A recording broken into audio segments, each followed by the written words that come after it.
The Hawkesbury City Councillor and Liberal candidate for the federal seat of Macquarie in the upcoming election is Sarah Richards. She's put a political campaign aside today to help out with sandbagging homes and properties around the region. Thanks for joining us, Sarah. Just tell us about the frustration in that community, given what you've been through just a year ago.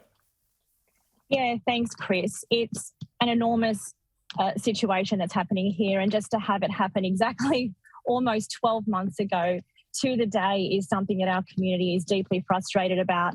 So many of our local residents hadn't even finished their cleanup from 12 months ago. So this is really significant to be happening again.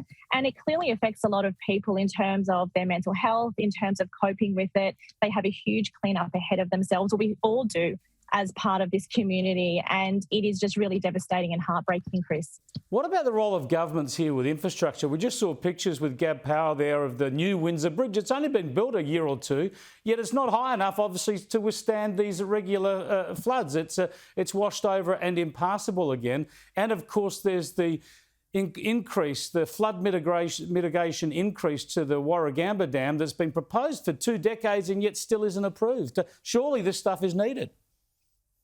Yeah, thanks for raising that, Chris, because the Windsor Bridge was a replacement bridge. So it was replacing infrastructure that needed to be essentially, we needed a new one for our community. And if you look at the bridge can only ever be as high as the feeder roads. So both sides of the river, especially the Freeman's Reach, Wilberforce side, is a floodplain. So unless there was a bridge constructed from one high point to the other, this was always going to happen. As I said, it was replacing a bridge that crossed the river.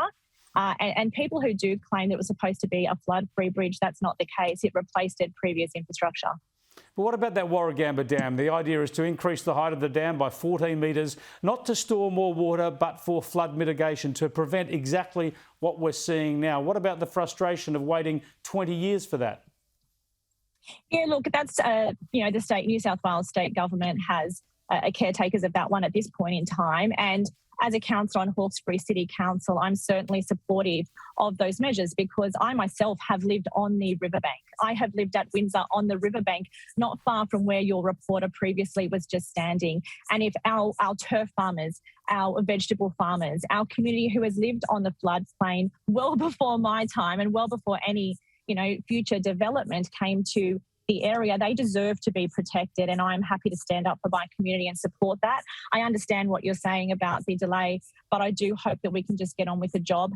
The environmental impact statement is out now, and I hope that with these floods that have happened, 3 in the last 3 years, 2 of them quite significant, we can get on with the job of protecting the Hawkesbury community. Well, good on you. You got a job in local government. You're looking for a job in federal government, but in the meantime, help put pressure on the state government to get that dam height increased. Thanks for joining us, Sarah. Appreciate your time. Thank you, Chris. Sarah Richards there from the Hawkesbury Council. She's a councillor there. The flood crisis is taking a toll on hospitals and GPs.